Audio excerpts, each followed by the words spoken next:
rửa mê đất ba trăm rửa nhắm cam kim ô prai rửa mê đất ba prai rửa thế ya kim ô đi nghịch rửa mê đất ba đi gần những gì ô y nhà rạ mẹ đất ba y đây là ví dụ của đây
ta mới thơ dần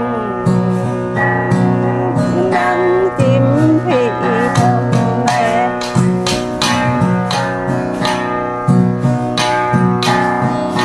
ô grong anh ra mê tôi grong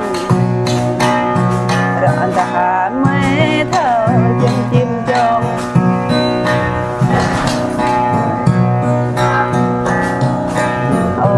gần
thâu